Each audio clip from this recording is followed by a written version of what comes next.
Мирас, жіберші. Жаным, тыңдашы, ажыраспаймыз. Мен қарсымын. Мирас, біздің үйленгенімізге 4 жыл болды. Әлі күнге баламыз жоқ. Мен саған бала үшін үйленген жоқпын, түсінесің ба?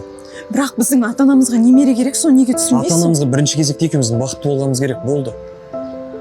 Ал егер мен сау болмасам? Саусың сен, жаным. Егер сау болмасаң, емделеміз.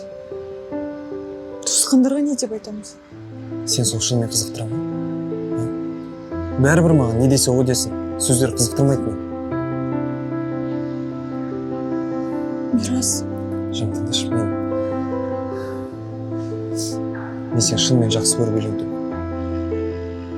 Баламыз бола ма, болмай ма, сен маған әрдайым қымбатты боласың. Және мына отбасымызда болып жатқан нәрсені тек екеуміз ғана шеше аламыз. Жан, балалы болу, ол тек сенің ғана емес, менің де қалауым. Тек саған қолдау көрсетуге мүмкіндік берші.